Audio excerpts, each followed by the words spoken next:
وقال تبارك وتعالى ومن الناس من يتخذ من دون الله أندادا يحبونهم كحب الله والذين آمنوا أشد حبا لله. وقال النبي صلى الله عليه وسلم من كان آخر كلامه لا إله إلا الله دخل الجنة أو كما قال صلى الله عليه وسلم. برادران اسلام اور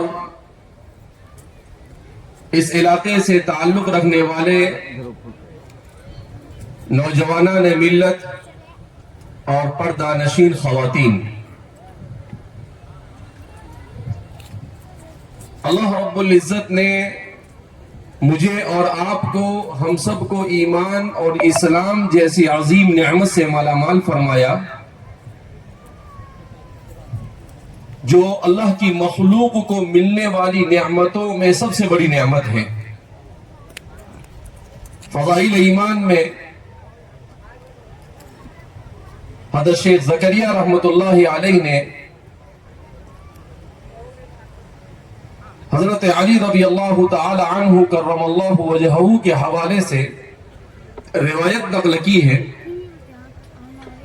کہ آپ صلی اللہ علیہ وسلم نے ارشاد فرمایا، دنیا میں انسان کو جتنی بھی نعمتیں عطا کی گئی، ان تمام نعمتوں میں سب سے بڑی نعمت ایمان ہے۔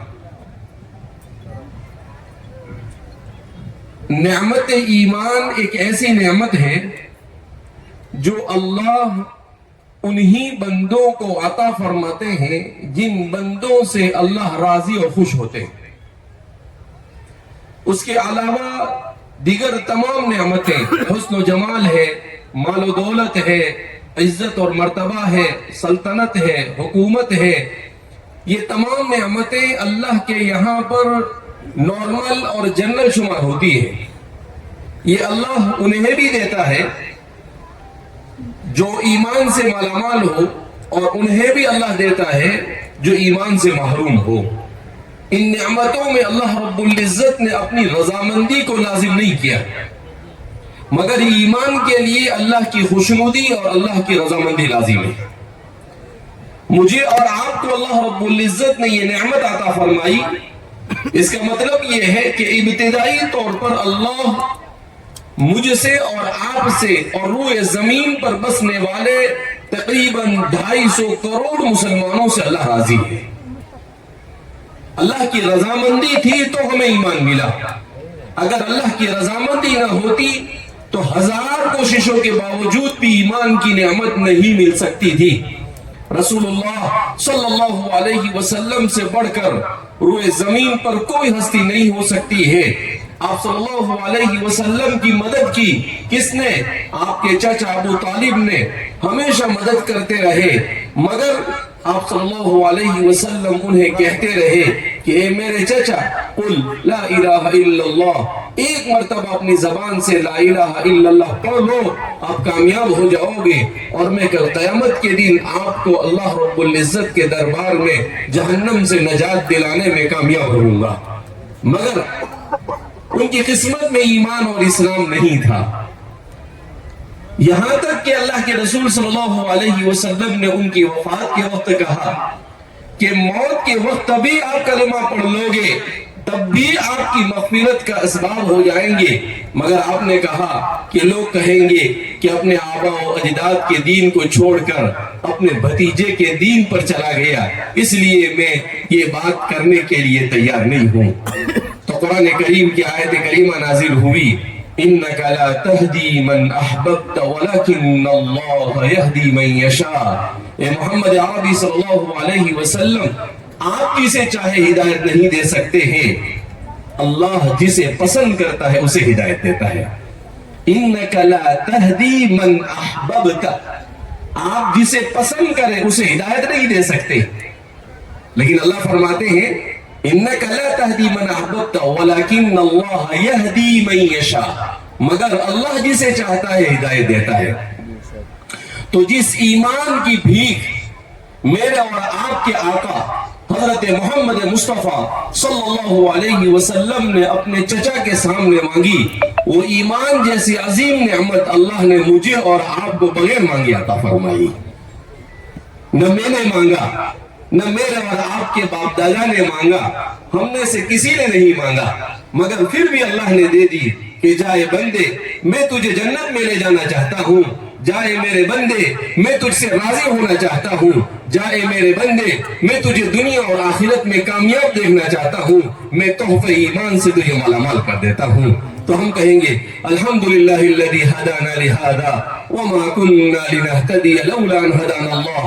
قرآن کریم میں اللہ رب العزت 8ویں پارے میں ارشاد فرماتے ہیں کہ اہل جنت جب جنت میں چلے جائیں گے تو جنت میں جائیں گے بڑی آسانی سے نہیں پہنچیں گے، جنت میں جانے کے لیے بڑے پاپڑ بیلنے پڑے ہوں گے، دنیا میں گناہوں کو چھوڑنا پڑا ہوگا، نمازیں پڑھنی پڑی ہوگی، امر بالمعروف اور نہی عن المنکر کرنا پڑا ہوگا، اس کے بعد جا کر انہیں موت پر ایمان پر موت آئی ہوگی، اس کے بعد قبر کی زندگی سے، اس کے بعد حشر اور نشر سے، اس کے بعد پل صراط سے، اور پھر اس کے بعد جا کر وہ حساب اور کتاب کے بعد جب جنت میں جائیں گے تو بہت ہی کٹھن مراحل سے گزرے ہوں گے۔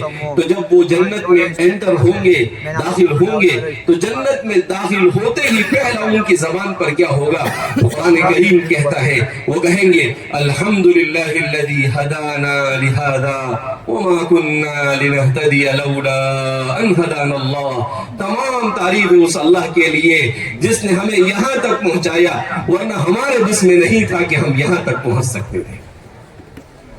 یہ سیدھی سی بات ہے، کوئی نہیں پہنچ سکتا۔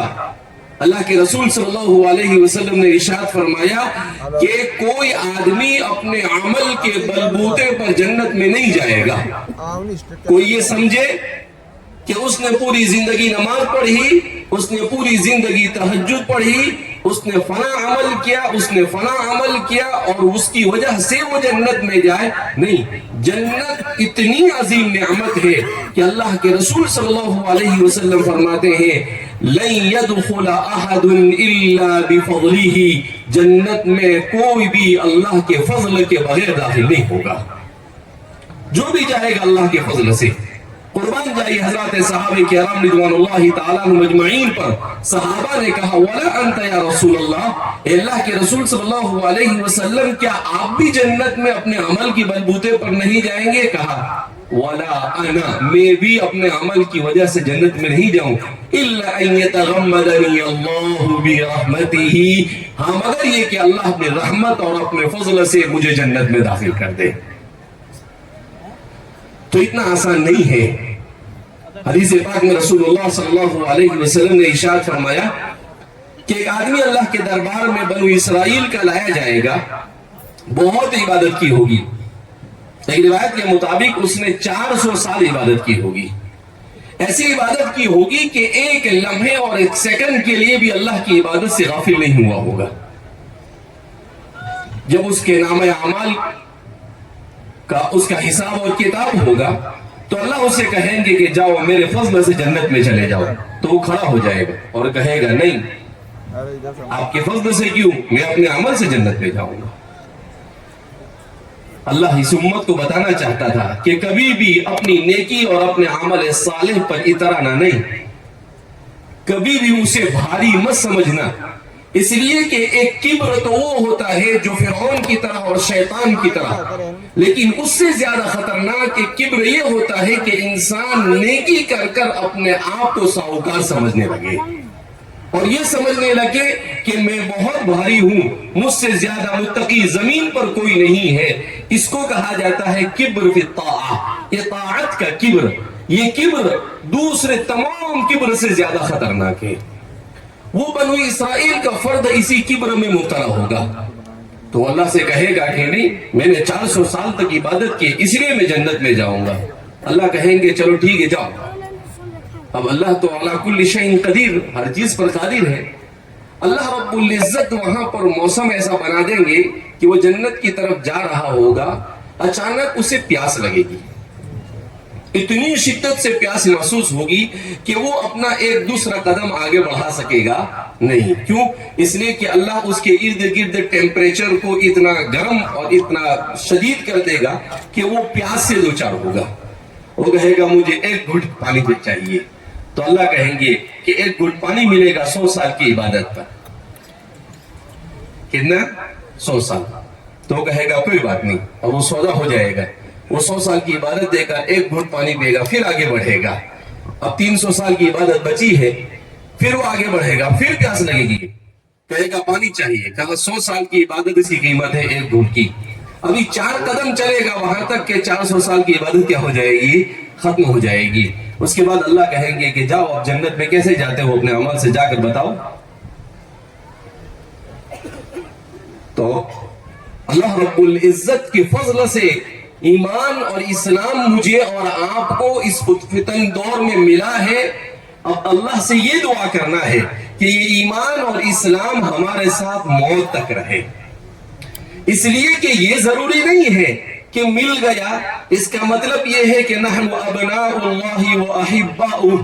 یہودیوں کو بھی ایمان ملا تھا مگر وہ اپنے ایمان پر اترانے لگے اور کہنے لگے نحن ابناء اللہ، ہم تو اللہ کے بیٹے ہیں، وہ احباؤہ، ہم تو اس کے چہیتے ہیں، لہذا اس بنا پر ہمارے آگے تو کوئی نہیں جا سکتا ہے۔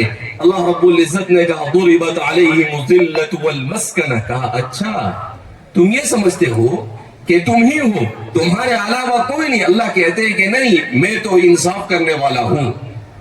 تم اگر یہ سمجھتے ہو کہ تم اللہ کے چہیتے ہو، نہیں، میری ساری مخلوق میری بنائی ہوئی ہے، سب میرے ہی چہیتے ہیں۔ تلک امانیہم ولا امانی اہل الکتاب، اللہ فرماتے ہیں کہ ان کی تمنائیں اور تمہاری تمنائیں امت مسلمہ صرف آرزو اور تمناؤں پر جنت نہیں ملنے والی ہے، اللہ کی رضامندی نہیں ملنے والی ہے۔ اس کے لیے انسان کو پاپڑ بیلنے پڑیں گے، اپنے ایمان کو موت تک بچا کر لے جانا پڑے گا، اعمال صالحہ کو اخلاص اور للہیت کے ساتھ کرنا پڑے گا، اللہ رب العزت کی رحمت اور فضل کو ہمیشہ مستحضر رکھنا پڑے گا، اللہ کی مخلوق کو تکلیف نہ پہنچے اس کی کوشش اور فکر کرنی پڑے گی۔ یہ ساری چیزیں اپنی اولاد کی صحیح تعلیم و تربیت کی فکر کرنی پڑے گی۔ انسان بن کر، مومن بن کر، مسلمان بن کر جتنی ذمہ داریاں اسے سونپی گئی ہے ان تمام ذمہ داریوں کو جب وہ ادا کرے گا تب جا کر ایمان اور اسلام موت تک باقی رہے گا، اور جب یہ موت تک باقی رہے گا تو اللہ کے رسول صلی اللہ علیہ وسلم نے ارشاد فرمایا من کان آخر کلامہ لا الہ الا اللہ دخل الجنہ، جو اس دنیا سے رخصت ہو رہا ہوگا اور اس کی زبان سے لا الہ الا اللہ جاری ہو رہا ہوگا دخل الجنہ، وہ سیدھا جنت میں داخل ہو جائے گا۔ مگر اتنی آسانی سے موت کے وقت زبان پر کلمہ نہیں آتا ہے جتنا آسان میں نے اور آپ نے سمجھ رکھا ہے۔ ایک بہت بڑے سرجن ڈاکٹر نور محمد نور، انہوں نے کتاب لکھی ہے کیا آپ موت کے لیے تیار ہیں؟ اس میں انہوں نے اپنے مشاہدات کو جمع کیا ہے۔ ان کے پاس کیونکہ وہ